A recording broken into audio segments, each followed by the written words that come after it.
গুরুদেব, আজ আমি আর ছোট প্রশ্ন করতে আসেনি। আজ আমি জানতে চাই সেই সত্য যেটা মানুষ জানলে রাতে ঘুম আসে না। আমি জানতে চাই আমার জন্মের আগেই ভগবান আমার জন্য ঠিক কি কি লিখে রেখেছেন। কেন কিছু মানুষ জন্মের পর থেকেই কষ্ট পায় আর কিছু মানুষ না চেয়েও সুখ পায়। যদি সবই লেখা থাকে, তাহলে আমার এই প্রশ্ন করা, কান্না করা, ঈশ্বরকে ডাকা, এসবেরই বা মূল্য কি? বৎসে, তুমি যেদিন এই প্রশ্ন করছো সেদিন থেকেই তোমার আত্মা জেগে উঠতে শুরু করেছে। এই প্রশ্ন সহজ নয়। এই প্রশ্নের উত্তর শোনার পর অনেকেই ঈশ্বরকে দোষ দেয়, আবার অনেকেই ঈশ্বরকে খুঁজে পায়। সনাতন ধর্ম বলে মানুষ জন্মায় না, মানুষ পাঠানো হয়, আর পাঠানোর আগেই তার জন্য হিসেব লেখা থাকে। এই হিসেব কোনো শাস্তি নয়, এই হিসেব ন্যায়। বেদে বলা হয়েছে কিছুই হঠাৎ ঘটে না, সবই পূর্বকার্যের ছায়া। গুরুদেব, তাহলে কি আমার জীবনের কষ্টগুলো আমি আগের জন্মেই ডেকে এনেছি? আমি কি নিজের অজান্তেই নিজের শাস্তির চুক্তিতে সই করে এসেছি?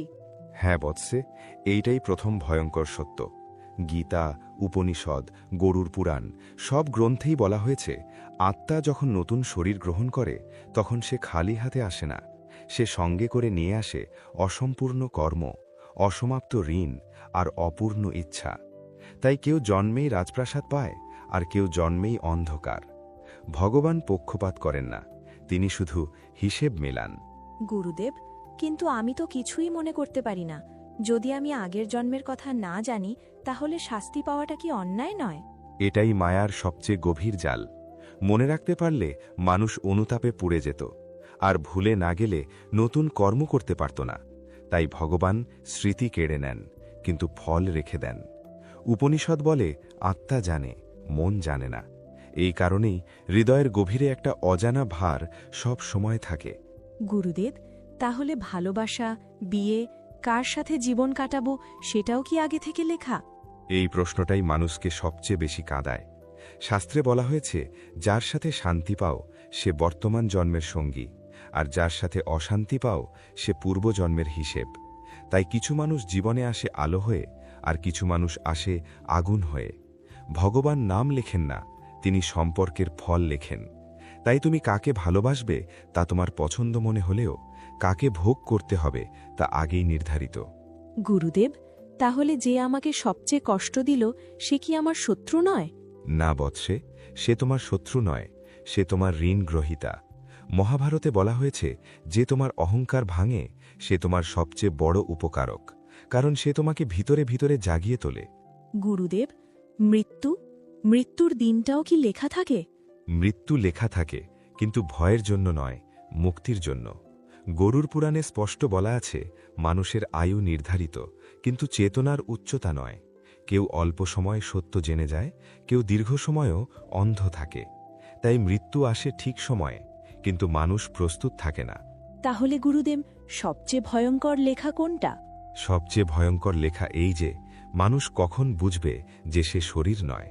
যতদিন সে নিজেকে শরীর ভাবে ততদিন সে জন্ম মৃত্যুর কাগজে সই করতেই থাকবে। যেদিন সে আত্মাকে চিনবে সেদিন এই সব লেখা পুড়ে ছাই হয়ে যাবে। গুরুদেব, যদি সবকিছু আগেই লেখা থাকে, কষ্ট, সম্পর্ক, মৃত্যু, তাহলে মানুষ কেন এত চেষ্টা করে? কেন কেউ মন্দিরে যায়, কেউ কাঁদে, কেউ উপবাস করে, কেউ আবার ঈশ্বরকে দোষ দেয়? যদি ভাগ্যই শেষ কথা হয়, তাহলে সাধনা, প্রার্থনা, ত্যাগ এসব কি শুধু নিজেকে ধোঁকা দেওয়া নয়? বৎসে, এই প্রশ্নের উত্তর জানলে মানুষের ভিতরের ভয় বেরিয়ে আসে। শাস্ত্র কখনো বলেনি যে মানুষ অসহায়। শাস্ত্র বলেছে মানুষ বাধা, কিন্তু অন্ধভাবে নয়। ভাগ্য হল নদীর স্রোত, আর পুরুষার্থ হল নৌকা। স্রোত লেখা থাকে, কিন্তু নৌকা চালানোর শক্তি মানুষের হাতে। তাই গীতা বলে ভাগ্য ভোগ করো, কিন্তু কর্ম ছেড়ো না। গুরুদেব, কিন্তু অনেক মানুষ তো ভালো করেও শুধু কষ্ট পায়, তখন ঈশ্বর কোথায় থাকেন? ঈশ্বর তখনও ঠিক সেখানেই থাকেন যেখানে তিনি সবসময় থাকেন, নীরব সাক্ষী হয়ে। উপনিষদ বলে ঈশ্বর বিচারক নন, তিনি হিসেব রক্ষক। অনেক সময় ভালো কর্মের ফল তৎক্ষণাৎ আসে না, কারণ পুরনো ডেনা আগে শোধ করতে হয়। মানুষ ভাবে ঈশ্বর শাস্তি দিচ্ছেন, অথচ ঈশ্বর শুধু পুরনো ডেনা মেটাচ্ছেন। তাহলে প্রার্থনা কি সত্যিই কিছু বদলায় না? এইটাই দ্বিতীয় ভয়ঙ্কর সত্য। প্রার্থনা ভাগ্যের লেখা মুছে দেয় না, কিন্তু সেই লেখার আগুনে পুড়ে যাওয়ার শক্তি দেয়। স্কন্দপুরাণে বলা হয়েছে, ভক্তি পাপ ধ্বংস করে না, ভক্তকে শক্ত করে। তাই একই কষ্টে কেউ ভেঙে পড়ে, কেউ জেগে ওঠে। কষ্ট এক, কিন্তু ফল আলাদা। তাহলে গুরুদেব, যারা ঈশ্বরকে বিশ্বাস করে না তারা কেন অনেক সময় সুখী থাকে? কারণ সুখ সবসময় পুরস্কার নয়। অনেক সময় সুখ হল শেষ পরীক্ষা। যাকে ভগবান জাগাতে চান তাকে আগে ভাঙেন, আর যাকে পরীক্ষা করতে চান তাকে আগে দেন। ভাগবতে বলা হয়েছে, অতিরিক্ত সুখ মানুষকে আত্মভোলা করে তোলে, আর দুঃখ মানুষকে আত্মমুখী করে। তাহলে গুরুদেব, মানুষের জীবনের সবচেয়ে বড় ভুলটা কি? সবচেয়ে বড় ভুল হল নিজেকে শরীর মনে করা। এই ভুল থেকেই লোভ, ভয়, হিংসা, আসক্তি জন্মায়। গীতা বলে, শরীর পরিবর্তনশীল, কিন্তু আত্মা অপরিবর্তনীয়। অথচ মানুষ সারা জীবন পরিবর্তনশীল জিনিস আঁকড়ে ধরে কাঁদে। তাহলে গুরুদেব, ভাগ্য একদমই বদলানো যায় না? ভাগ্যের ঘটনা বদলানো যায় না, কিন্তু ভাগ্যের অর্থ বদলানো যায়। কেউ কষ্ট পেয়ে ঈশ্বরকে গালি দেয়, কেউ একই কষ্টে ঈশ্বরকে খুঁজে পায়। এখানেই মানুষ আর মহাত্মার পার্থক্য। তাই রামায়ণে বলা হয়েছে, দুঃখ এলে প্রশ্ন করো না কেন আমি, প্রশ্ন করো এটা আমাকে কি শেখাতে এসেছে। তাহলে মুক্তি কিভাবে আসে? মুক্তি আসে যখন মানুষ লেখা পড়ে ফেলে, কিন্তু আর তাতে সই করে না। যখন সে বোঝে যে আমি কর্মের দাস নই, আমি কর্মের দর্শক। এই উপলব্ধি হলে জন্মমৃত্যুর খাতা বন্ধ হতে শুরু করে। তাহলে জীবনের আসল উদ্দেশ্য কি? জীবনের উদ্দেশ্য সুখ পাওয়া নয়, সত্য বোঝা। সুখ আসবে যাবে, কিন্তু সত্য একবার বুঝলে আর হারায় না। যেদিন তুমি বুঝবে যে কষ্টই আসুক সে আমার শত্রু নয়, সেদিনই তুমি ভগবানের খুব কাছে পৌঁছে যাবে। গুরুদেব, আমি এখন আর ভয় পাচ্ছি না, কিন্তু আমার বুকের ভেতর এক অদ্ভুত ভার জমে আছে। যদি সত্যিই সব লেখা থাকে, তাহলে শেষ প্রশ্নটা আমাকে করতেই হবে। এই লেখা কি কোনোদিন শেষ হয়, নাকি মানুষ অনন্তকাল ধরে এই জন্মমৃত্যুর খাতায় বন্দী হয়ে থাকে? যদি মুক্তি সত্যিই থাকে, তাহলে তার দরজাটা কোথায়? বৎসে, আজ তুমি সেই প্রশ্নে এসে পৌঁছেছ যেখানে অধিকাংশ মানুষ সারা জীবন এসেও পৌঁছায় না। শাস্ত্র বলে, লেখা শেষ হয়, কিন্তু শরীর ছাড়লে নয়। লেখা শেষ হয় যখন মানুষ নিজেকে লেখার বিষয় না ভেবে লেখার পাঠক হিসেবে চিনতে শেখে। উপনিষদ বলে, যেদিন আত্মা নিজেকে ব্রহ্ম বলে চিনে ফেলে, সেদিন আর কোনো হিসেব বাকি থাকে না। কিন্তু মানুষ তো বারবার একই ভুল করে, জেনেও মায়ায় জড়িয়ে পড়ে, জেনেও শরীরকে আঁকড়ে ধরে। তাহলে এই চক্র ভাঙবে কিভাবে? এইটাই শেষ ও সবচেয়ে কঠিন সত্য। মুক্তি কোনো নতুন পাওয়া নয়, মুক্তি হল ভুল ছেড়ে দেওয়া। মানুষ ভাবে তাকে কিছু অর্জন করতে হবে, অথচ গীতা বলে, ত্যাগ করাই জ্ঞান। যতক্ষণ মানুষ ভাবে আমি করছি, ততক্ষণ সে কর্মের দাস।